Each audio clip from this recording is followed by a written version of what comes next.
The taste of $1,000 wedding cake filled my nostrils as my face smashed through 5 layers of buttercream.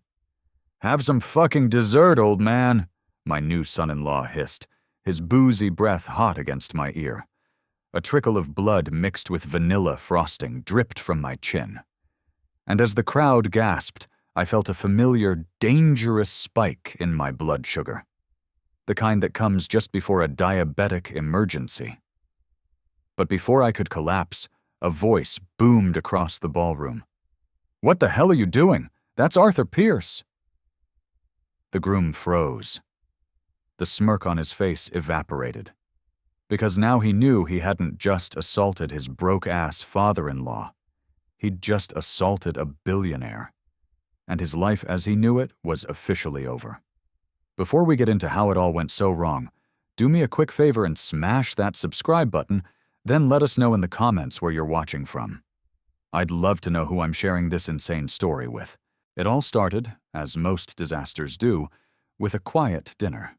"Naturally, we understand your financial limitations, Arthur," Marcus Sterling said, his voice slicing through my comment about affordable wedding venues with the precision of a surgeon's scalpel. Around us, the gilded dining room of Aurelia hummed with the quiet confidence of old money.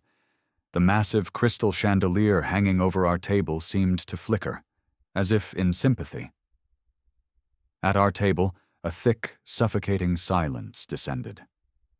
My daughter Clara froze with a piece of seared scallop halfway to her lips. Her fiancé, Damien, Marcus's son, tried to hide his condescending smirk behind a ridiculously large wine glass. My daughter's face blossomed into a deep, painful crimson. I had been in the middle of a sentence, waxing poetic about a lovely pavilion in a public park, trying to find common ground.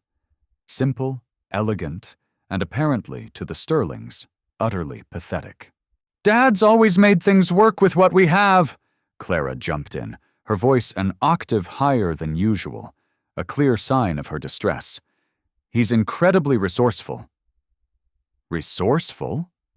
Marcus repeated the word, swirling it in his mouth as if tasting a vintage Bordeaux. He made it sound like a disease. That's one way of putting it. A waiter, so practiced in his deference he was practically invisible, glided to our table to refill our water glasses. I watched the light refract through the heavy crystal, doing a quick mental calculation of how much this dinner was costing per minute. The menus had been presented without prices, a universal sign that if you had to ask, you couldn't afford it. When we'd ordered, I chose the pan-seared halibut, while the 3 of them had ordered the Japanese A5 Wagyu, a cut of beef that likely cost more than my entire weekly food budget. "Please, don't you worry about a single expense for the wedding," said Eleanor, Marcus's wife. Her smile was as sharp and cold as the diamond studs in her ears. "We completely understand your situation." My situation. They spoke of my life as if it were a chronic illness, a tragic condition deserving of their performative pity.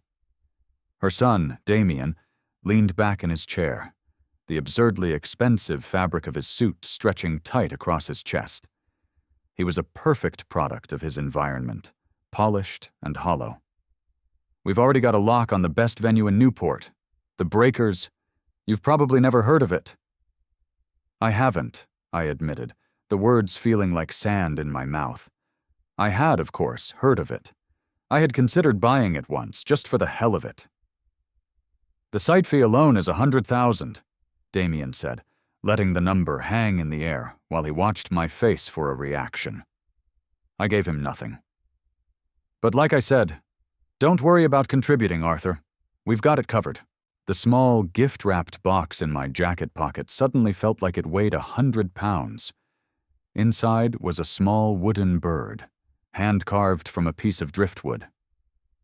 I had carved it myself, a perfect replica of the one Clara and I had made together on a beach trip when she was 7. It was deeply personal, a symbol of our shared history. Now, sitting at this table, it felt like presenting a bottle cap at a diamond auction. Clara, sensing my discomfort, reached out and gently touched my arm. "Dad, you don't have to.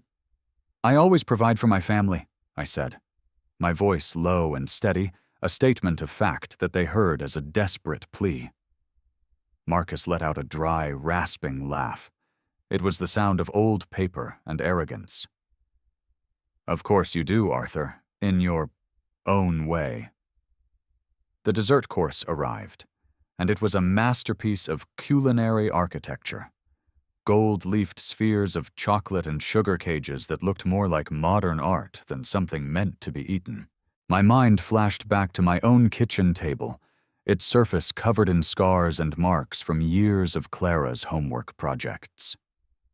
I remembered her 16th birthday, celebrating with a $5 cake from the grocery store, and how her laughter had been the most valuable thing in the world. "Planning a pretty epic bachelor party," Damien announced to the table, though his words were directed at me. "Private yacht out of Nantucket, obviously. You're welcome to join, if you can get the time off work." The jab was subtle, but it landed. Time off work. I hadn't worked for anyone but myself in 20 years. Eleanor dabbed at her perfect lipstick with a napkin that was probably worth more than the shirt I was wearing. "Arthur, what is it you do again, for a living?" "I'm an investment consultant," I replied. It was true, just a dramatically incomplete version of the truth. "Oh, how lovely," she cooed. "Small accounts, I imagine. Local businesses and such." The check finally came, presented in a velvet-lined leather folder. Marcus didn't even open it. He simply slid a sleek, black credit card into the folder and handed it back to the waiter, who bowed his head slightly, his gratitude suggesting the tip alone could fund a small country for a week. Outside, the night air was cool.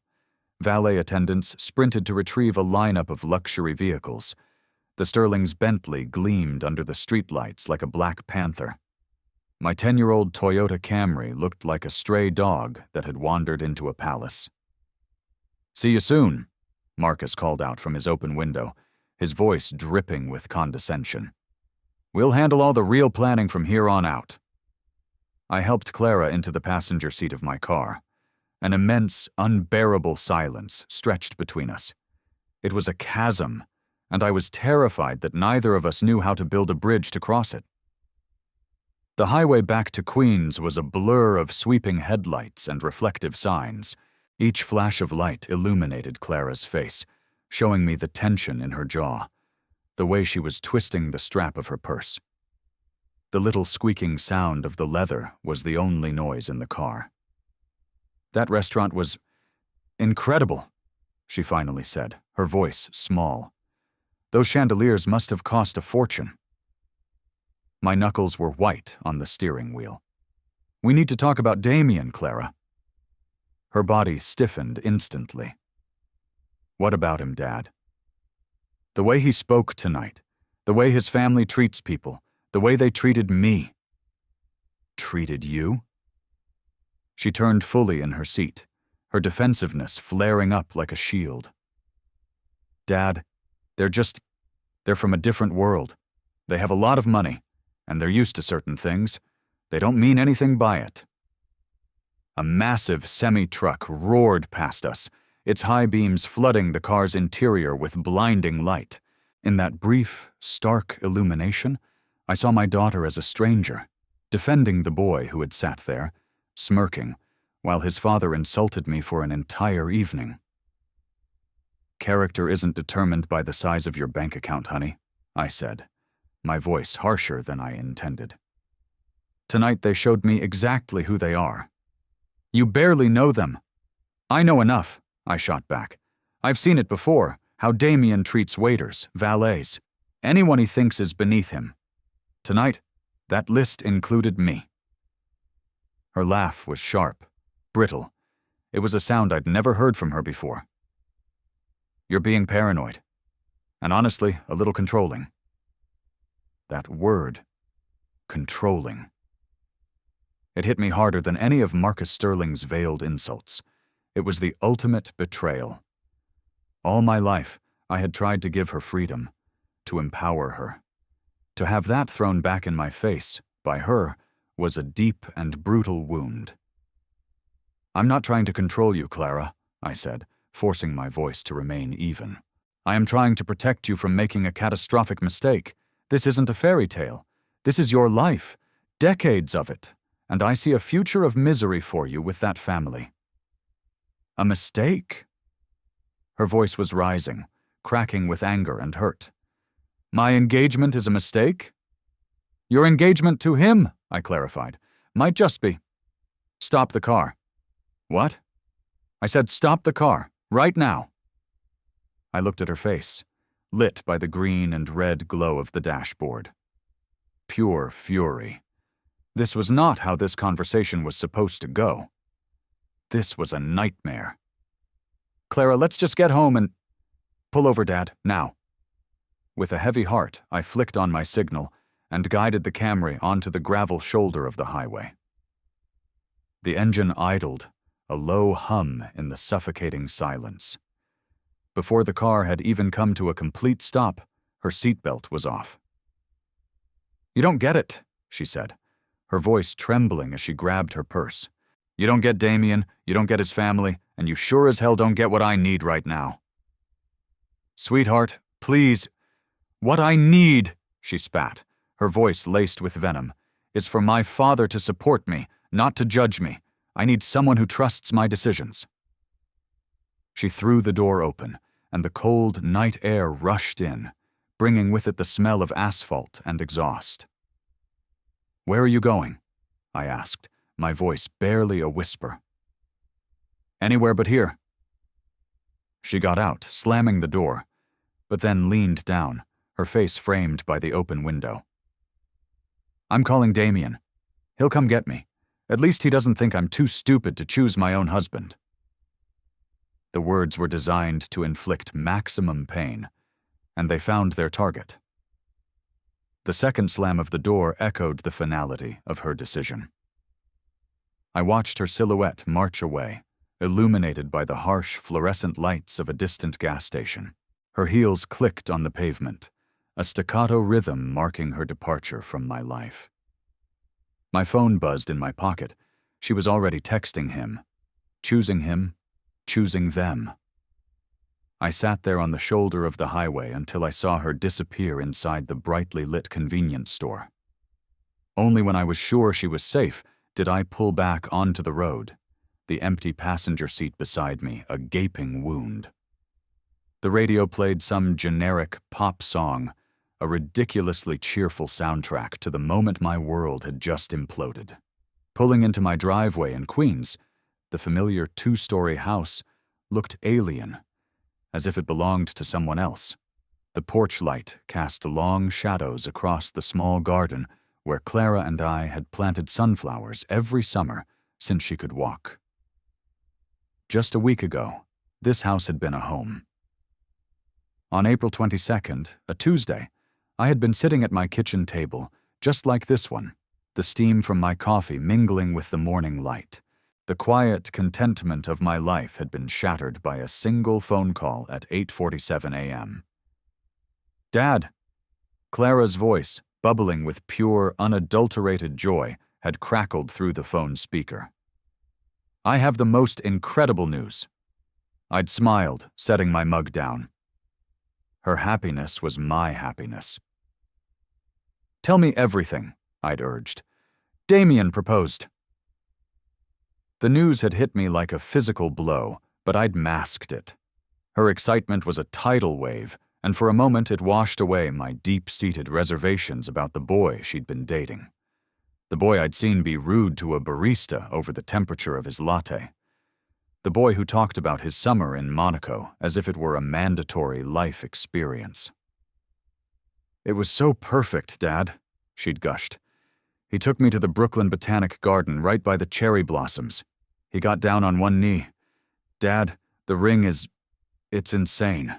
I could picture it then, my daughter, my brilliant, grounded, compassionate daughter, being swept away by a grand gesture, blinded by a princess-cut diamond.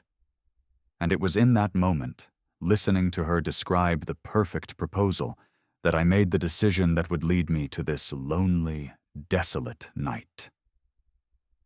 "Clara, before this goes any further," I'd said, pacing my kitchen, "I need to ask you a huge favor." "Anything, Dad. You know that." I'd looked out my window at my neighbor's neatly trimmed lawn, a mirror of my own simple, unpretentious life. "When we meet his parents, I want to keep my financial situation private. Let them think I'm just a normal guy, a regular working stiff from Queens." There was a long pause on the other end of the line. When she finally spoke, her voice was laced with confusion. "Why on earth would you want to do that?" "Because money changes people, sweetheart. It makes them put on a mask. I want to see how they treat you, how they treat me, when they think there's nothing to be gained. I want to know who they really are." "Dad, that seems a little manipulative." "It's a test, Clara. A character test. Real character isn't how you treat a billionaire. It's how you treat a janitor. And if they fail this test, we'll know exactly who you're about to marry into." Now, sitting in my driveway, the engine cold, I saw the catastrophic flaw in my plan. I had set a trap to expose their character, and my own daughter had been the one to get caught in it. Inside, the house felt empty. The walls were lined with photos of a life I'd carefully built. Clara's first day of school. Clara holding her science fair trophy. Clara laughing, her face full of a love and trust that I feared I had just irrevocably broken. I had asked her to lie for me, and in doing so, I had driven her directly into the arms of the very people I was trying to protect her from. The irony was a bitter pill. I had spent a lifetime accumulating a fortune I didn't need, only to discover that I was on the verge of losing the only thing I had ever truly valued. The living room was a museum of a life I had chosen. The comfortable, slightly worn sofa, the coffee table scarred with rings from 2 decades of coffee mugs and teacups, the bookshelf overflowing with paperbacks. The only signs of my immense wealth were tucked away, locked in a fireproof safe in my office, stock portfolios and deed documents that could buy and sell this entire borough 100 times over. I sank into my favorite armchair, the one Clara had insisted we buy from a thrift store when she was 16. "It has character, Dad," she'd said, tracing the patterns in the worn leather. "It looks like it has stories to tell." It did. It held the story I had never told her. The story of Austin, Texas in 1998. I was 27 years old, living in a roach-infested studio apartment with a Murphy bed and a hot plate. I walked 30 blocks to my junior accounting job every day to save the $1.50 bus fare. My entire life savings consisted of $7,241. I knew the exact number because I checked it daily, a ritual of terror and hope. It was 2 years of scrimping, 2 years of instant noodles and day-old bread, 2 years of saying no to everything. The meeting was a fluke. 2 kids, barely out of their teens, approached me outside a coffee shop. They looked like a strong gust of wind would knock them over. One clutched a battered laptop like it was a holy relic. "Excuse me," the taller one said, his eyes wild with a feverish energy. "You look responsible. Do you know anything about business plans?" Over the worst coffee I've ever tasted, they laid out their vision, a software platform to streamline data sharing. In 1998, it sounded like science fiction. But the way they talked, the burning certainty in their eyes, it felt inevitable. "We need $5,000, the shorter one said, his hands shaking so badly he spilled coffee on his worn jeans. "Just to rent a real office, get a server that doesn't crash every hour, maybe eat some actual protein." $5,000, more than 2/3 of my safety net. Every rational thought in my head screamed no. It was insane. It was financial suicide. Losing that money would mean a one-way bus ticket back to my parents' basement in Ohio, a walking cliché of failure. Instead, I heard myself asking about their burn rate, their target demographic, their monetization strategy. They had answers for everything. More than that, they had hunger. A desperate, raw ambition I recognized because I saw it in my own reflection every morning. "If I invest," I said, the words feeling like they were being pulled from my soul, "I want 10%, equity." "Deal," the taller one said, not even blinking. We shook on it, a handshake in a dingy coffee shop that smelled of burnt beans and desperation. A handshake that would change the trajectory of my life from forever. 6 months later, they landed their first major corporate client. 18 months after that, they were acquired by Microsoft for $500 million. My $5,000 investment became $50 million, overnight. I sat in my quiet, unchanged living room, the memory as vivid as if it were yesterday. The phone call. The dizzying, heart-stopping realization that the concept of money, as I understood it, no longer applied to me. I had seen what sudden wealth did to people. In my accounting career, I had watched lottery winners go bankrupt and heirs destroy family legacies. Money didn't create character. It was a harsh, unforgiving spotlight that revealed what was already there. And so I had made a choice. I continued to live simply. I raised Clara to value integrity over assets and empathy over extravagance. The picture on my end table showed us at her state school graduation. She was beaming, a diploma in one hand, her other arm wrapped around my neck. She had no idea her modest tuition had been paid for by dividends from a tech portfolio that could have bought the entire university. Now I had to wonder if that long, deliberate deception, that carefully constructed life of moderation, was worth losing my daughter for. The question echoed in the silent, empty house. The dawn brought no answers. I woke up with the phantom hope that the previous night had just been a particularly cruel dream, that Clara hadn't chosen a life of gilded cages over one of genuine connection. My phone was a barren wasteland, no missed calls, no texts filled with regret. Just silence. The first few days were a blur of denial. She needed space, I told myself. I stuck to my routine. Coffee, newspaper, market reports, like a man clinging to a piece of driftwood in a storm. Every buzz of my phone sent a jolt of adrenaline through my system. But it was always just an email, a market alert, digital noise that meant less than nothing. By day 5, the denial curdled into a cold, hard knot of fear in my gut. I started leaving voicemails. "Hi, sweetheart. It's me. Just checking in. Call me when you get a chance." I kept my voice light, casual, desperate to hide the desperation that was gnawing at me. On day 10, the silence became an active presence, a malevolent entity squatting in my home. The house felt huge, the empty rooms echoing with her absence. My messages grew longer. "Clara, I've been thinking a lot about our conversation. I know I was harsh. You have to understand, all I've ever wanted in this world is for you to be happy and safe. During the second week, I tried to lose myself in the garden. We'd always planted sunflowers together in May. The small seedlings I'd bought were still sitting on the porch, their leaves starting to wilt. I couldn't bring myself to plant them without her. The tradition was broken. Everything felt broken. Week 3 was the worst. I started bargaining with a universe I didn't believe in. Just let me hear her voice.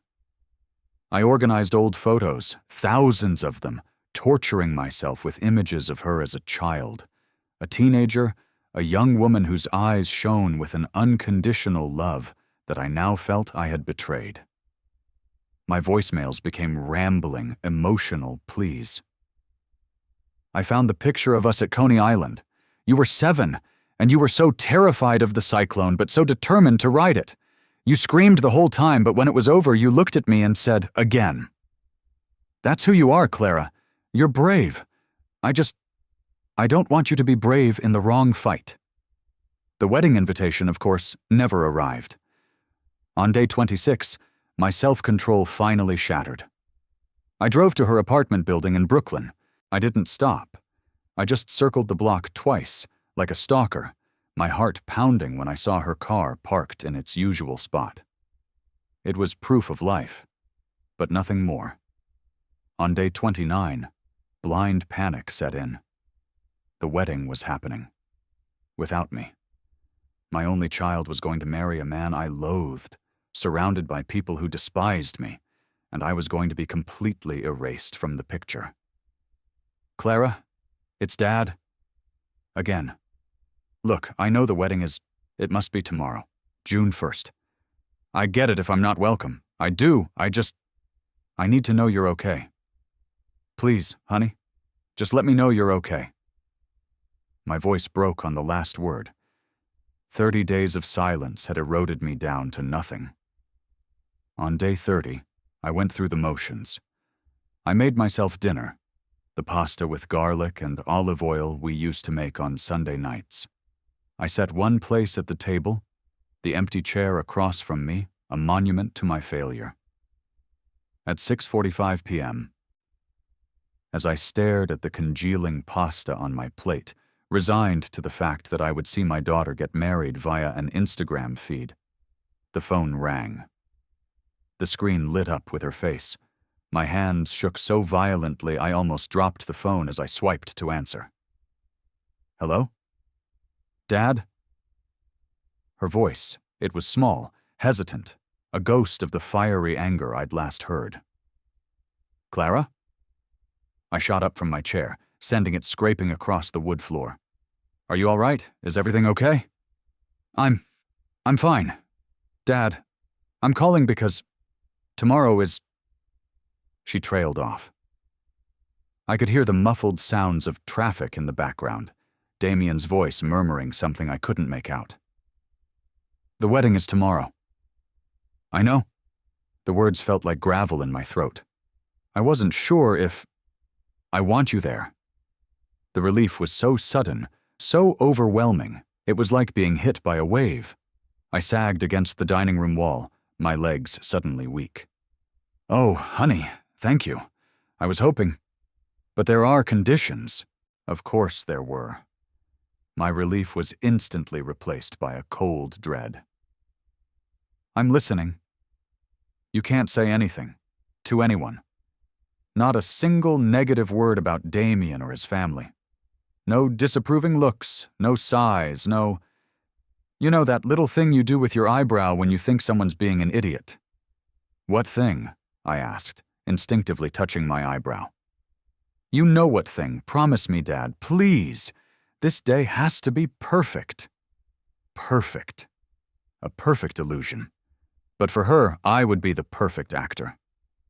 I promise, I said, the words tasting like ash. No comments, no faces. I'll be the perfect father of the bride. I heard her let out a long, shuddering breath. Okay, good. The ceremony is at 4 o'clock. The Breakers in Newport. I'll text you the address. Reception to follow. What should I wear? I asked, my mind racing. The navy suit is fine. Just nothing too fancy. The Sterlings already think you... She stopped, cutting herself off. Think I what? Nothing. Never mind. The navy suit is fine. The unspoken end of her sentence hung in the air between us. They already think you're poor and can't afford anything nice. Clara, about that night... Dad, please don't, she interrupted, her voice firm. Not tonight. Let's just start fresh tomorrow. A clean slate. A clean slate, as if the last 30 days of agony could just be wiped away. But it was an olive branch, and I grabbed it with both hands. A clean slate, I agreed. I love you, sweetheart. I love you too, Dad. See you tomorrow. The line went dead. I stood in my dining room, phone in hand, for a full 10 minutes, replaying the 5-minute conversation that had just upended my world. My uneaten pasta was now cold and unappetizing. I scraped it into the garbage and went upstairs. My navy suit hung in the closet, the same one I had worn to that dinner. Tomorrow it would be my costume. Tomorrow, I would watch my daughter walk down the aisle toward a man who valued status over soul, and I would smile. I would shake hands with the people who had mocked my presumed poverty. I would play my part in her perfect day, all while my heart was breaking. But I would be there. After 30 days in hell, that had to be enough. The sun rose on the wedding day with a cruel, mocking cheerfulness. The navy suit was laid out, pressed and ready. My best, but not so good it would look like I was trying too hard. I ate a meticulous, diabetic-friendly breakfast of steel-cut oats and black coffee, checking my glucose monitor twice. I would not give them another thing to criticize, especially not a medical emergency. By 9 a.m., I was dressed, shaved, and ready to face the firing squad. The gift I'd chosen after days of deliberation sat on the passenger seat. Not the hand-carved bird. That was too personal, too meaningful for people who wouldn't understand. Instead, I had bought a very tasteful, very generic crystal vase. $95. Respectable, but not suspicious. On the card, I wrote, "Wishing you a lifetime of joy, love, and understanding." Understanding. That was the real prayer. The 2-hour drive to Newport was a journey into another dimension. My humble Toyota Camry felt increasingly out of place as the towns became quainter, the gates taller, the cars more exotic. The Breakers wasn't a venue, it was a palace, a monument to Gilded Age excess rising from acres of impossibly green lawn overlooking the Atlantic Ocean. A valet in a crisp uniform looked at my car with an expression of polite bewilderment. "Delivery entrance is around back, sir." "I'm the bride's father," I said, my voice tight. His eyes widened slightly before his professional mask slipped back into place. "Of course, sir, forgive me." The inside was even more opulent. Marble floors, gold leaf on the ceilings, floral arrangements the size of small cars. The air itself smelled rich, a mix of lilies and entitlement. "Arthur," Eleanor Sterling's voice, sharp as broken glass, cut across the cavernous hall. "You made it. Everyone, this is Clara's father." A gaggle of perfectly coiffed guests turned to inspect me. Their eyes scanned my off-the-rack suit, my department store shoes, the plainly wrapped gift in my hand. Their smiles were thin, tight, the kind you give to the waitstaff. "I know the drive from Queens. Must have been a trial in that little car of yours," Marcus added, clapping me on the shoulder with a boneless thud. The family photographer then materialized. "Time for family photos. Just the Sterlings and Clara for now," Eleanor commanded, waving a dismissive hand. "Arthur, perhaps you could just wait by the bar." I was relegated to a corner, an awkward observer at my own daughter's wedding. I watched them pose. Marcus, Eleanor, Damien, and my Clara, looking breathtakingly beautiful and heartbreakingly distant. They looked like a magazine ad for inherited wealth. I was seated for the ceremony in the 8th row, behind a cluster of Marcus's golf buddies, the father of the bride. An afterthought. "Can you believe they rented out the whole mansion?" the woman next to me whispered. "Must have cost a fortune. Thank God the Sterlings could afford it.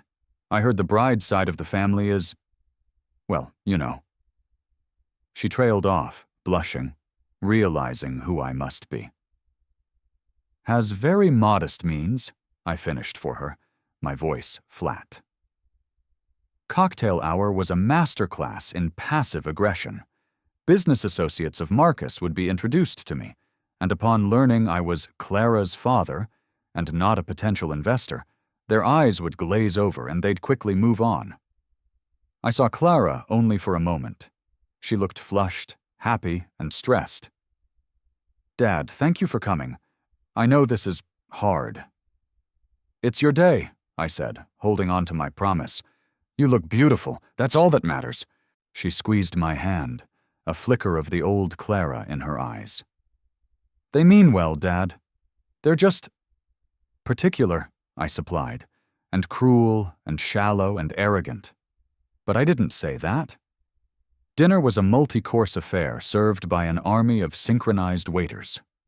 From my table in the back, I watched the head table laugh and toast with champagne that cost more per bottle than my monthly mortgage payment. Damien would occasionally glance my way, that same smug, dismissive smirk on his face. He was performing for his friends, the king in his castle. And then it was time for the dessert. A 5-tiered cake stood like a monument to their wealth, surrounded by a universe of delicate pastries and a cascading chocolate fountain. And as I watched the guests flock to it with their phones out, I felt a deep, weary resignation. I knew I couldn't have any of it, not because I couldn't afford it, but because a single slice could send my blood sugar into a catastrophic spiral. What you've heard so far is just the buildup. The explosion is coming. But while we're in this moment of calm before the storm, what do you think of the Sterlings so far? Let me know your honest opinion in the comments. And if you're enjoying this, a quick tap on that like button would mean the world. I made my way toward the dessert spectacle, feeling like an alien navigating a strange, sugary planet. The smell of buttercream and chocolate was overpowering.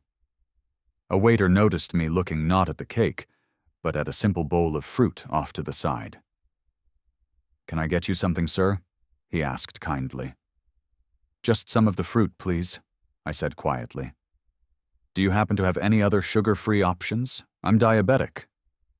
A simple medical fact, a quiet, responsible request. That's when Damien's voice, slurred with champagne and privilege, sliced through the air. "What's that about being diabetic?" He swaggered over, a half-empty glass of champagne in his hand. "I was just asking for a sugar-free option," I replied, keeping my voice level. Damien let out a braying laugh that drew the attention of a dozen nearby guests. "Sugar-free? Let me guess. Can't afford proper insulin either?" The murmuring chatter around us died. The room suddenly felt very small, all eyes on us. "I manage my condition just fine," I said, my jaw tightening. "Oh, I'm sure you do," he sneered, his voice rising, playing to his audience now. "But come on, old man, live a little. It's my wedding day. You have to try the cake." "Damien, stop it," Clara said, appearing at his side, her face pale. "I'm just trying to include your dad, baby," he said, but his eyes were fixed on me, and they were cold and cruel. He was enjoying this, the power, the public humiliation. I mean, it's not every day a guy like him gets to taste a $10,000 cake. Consider it a gift. Charity work. "That's enough," Clara said, her voice shaking. "Is it?" Damien took another step toward me, his face inches from mine. He lowered his voice to a conspiratorial whisper, but it was loud enough for everyone to hear. "Because I am so sick of pretending, sick of this whole charade. Your pathetic, broke-ass father embarrassing our family with his cheap suit and his goddamn dietary restrictions." And then, it happened. In one swift, violent motion, he grabbed the back of my head with one hand and shoved. My world exploded into a soft, sweet-smelling whiteout. The impact wasn't hard, but it was profoundly shocking. I felt the delicate sugar flowers crush against my cheek. Frosting clogged my nostrils, my mouth. The 5-tiered cake, a symbol of so much obscene wealth, crumbled and collapsed around me. There was a collective, room-wide gasp, followed by a cacophony of shrieks, nervous laughter, and the distinct clicking of phone cameras. A woman screamed. Through the blur of frosting in my eyes, I slowly straightened up. I could taste buttercream and blood where my lip had split. And in that moment, seeing the shocked, horrified, and entertained faces of the crowd, seeing my daughter's face contorted in a mask of pure horror, seeing Damien standing there with a triumphant, drunken grin on his face, I knew my test was over, and they had all failed spectacularly. The sharp crack of Clara's hand across Damien's face was as loud and definitive as a judge's gavel. His head snapped to the side, and the triumphant smirk on his face was replaced by a look of utter astonishment. A bright red handprint began to bloom on his cheek. "How dare you?" Clara hissed, her voice low and trembling with a rage I had never heard from her before. "How could you ever lay a hand on my father?" As I calmly wiped vanilla frosting from my eyes, the wedding guests backed away, forming a circle around us as if we were gladiators in an arena. This was no longer a party. It was a public execution. "Clara, babe, calm down!" Damien stammered, his drunken bravado instantly vanishing. "It was just a joke." "A joke?" she cried. "You call assaulting my father, humiliating him in front of all these people, a joke?" It was then that a new voice entered the fray, a voice of calm, resonant authority that cut through the chaos. "Enough." From a table near the back, Victor Kane stood up. A silver-haired man in his late 60s, Victor commanded attention without raising his voice. He was one of the first angel investors I ever worked with, a man whose reputation in the financial world was legendary, and a dear old friend. As he walked toward our little disaster zone, the crowd parted for him like the Red Sea. "Marcus, Eleanor," Victor said, his eyes scanning the Sterlings, who stood frozen in horror. "I don't believe you've been properly introduced to your new in-law." He turned to the entire room, his voice carrying to every corner. "Ladies and gentlemen, for those of you who don't know, this is Arthur Pierce." A few polite, confused murmurs rippled through the guests. The name meant nothing to most of them. "Perhaps you know him better," Victor continued, a hint of theatricality in his voice, as the founder and sole managing partner of AP Capital. The murmurs grew louder, turning into shocked whispers. AP Capital was a phantom, a mythical investment firm known for its uncanny ability to predict market shifts. It was famously press-shy, its founder a complete enigma.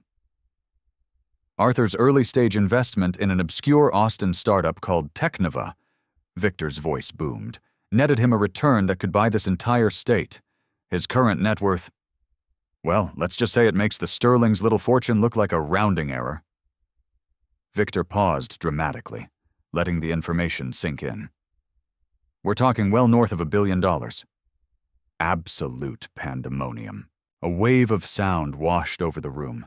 Gasps, frantic whispers, the clatter of a dropped champagne flute. Everyone was staring at me, the man in the frosting-covered, off-the-rack suit, as if I had just morphed into a different species. "That's the Arthur Pierce?"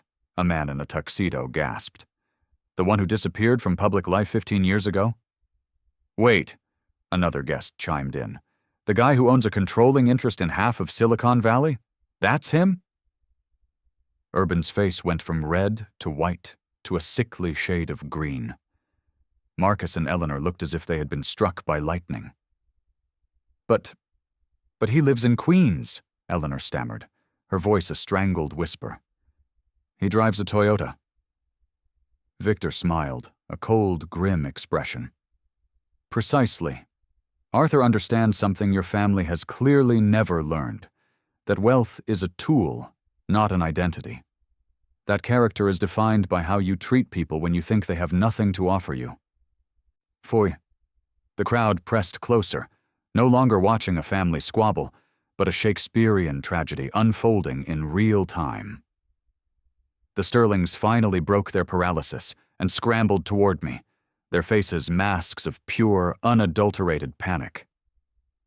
"Arthur, please," Marcus sputtered, reaching me first. "This is all a catastrophic misunderstanding."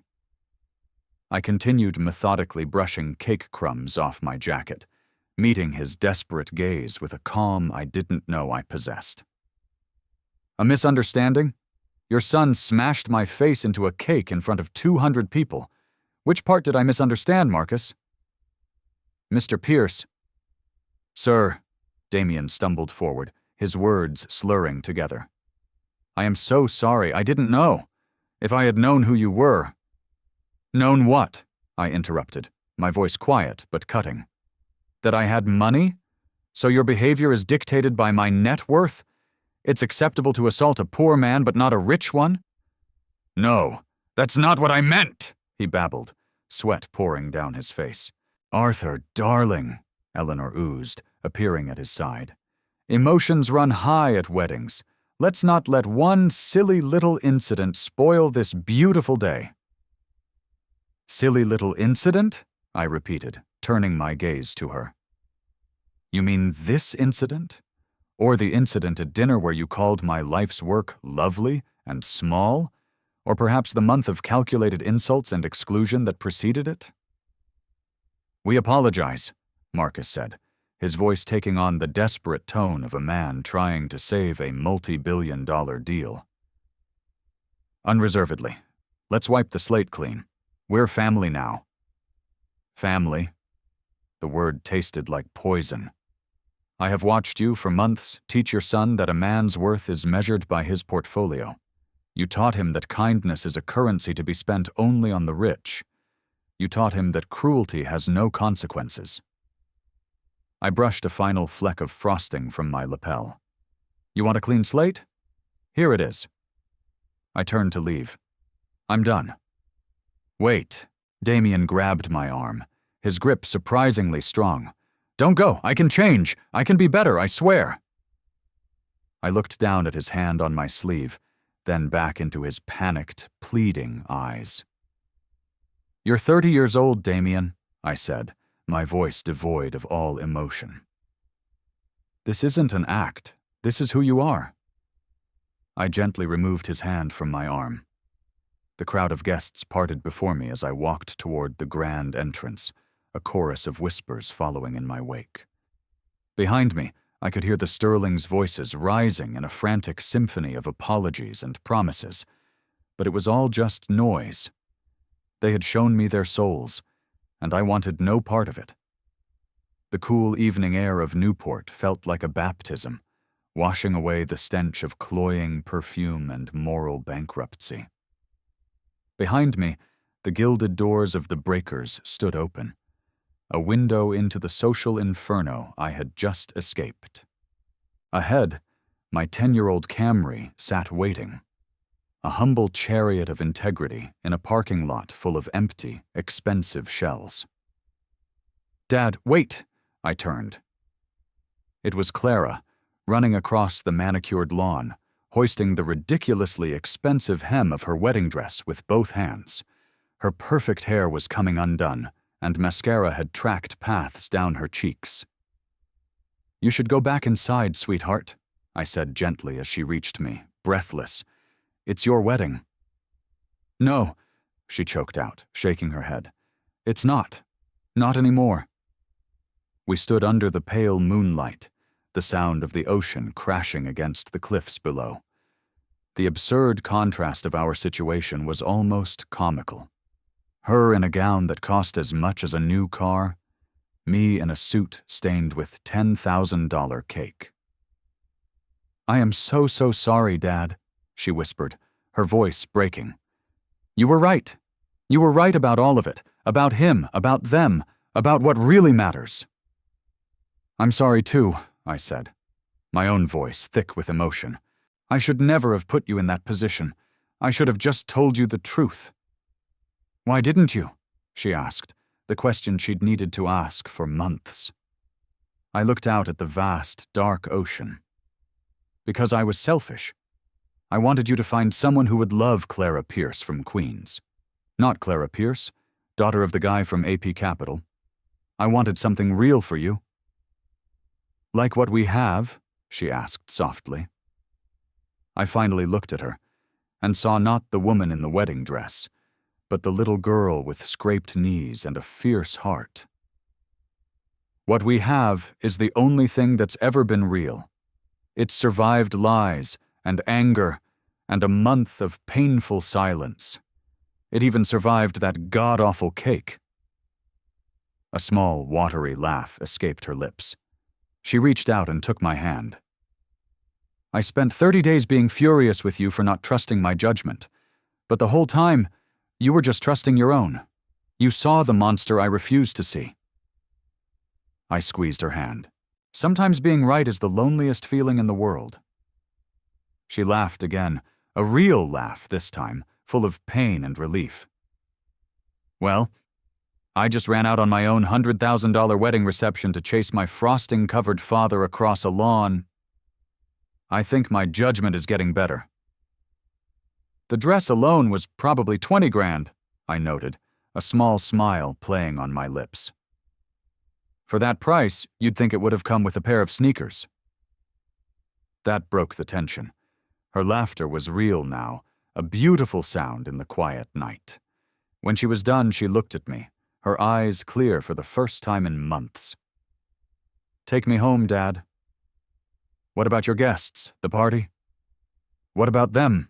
She said, a new strength in her voice. Let Damien explain to his parents' business associates why his billion-dollar bride just vanished. It's their disaster. Let them own it. I looked at my daughter, radiant and resolute in her ruined wedding dress, standing beside my beat-up Toyota. The symbolism was perfect. I opened the passenger door, and she gathered thousands of dollars worth of satin and lace and crammed it into the simple interior. As I walked around to my side, I started the engine. The humble rumble was the most satisfying sound I had ever heard. Where to? I asked. She smiled. A true, genuine smile. Home. Your home. Our home. On the drive back to Queens, we didn't talk much. We didn't need to. We drove past the parks where she'd learned to ride a bike, the library where she'd discovered her love of books, the small pizza place we'd gone to every Friday night. We were returning to a life built not on market valuations, but on shared values.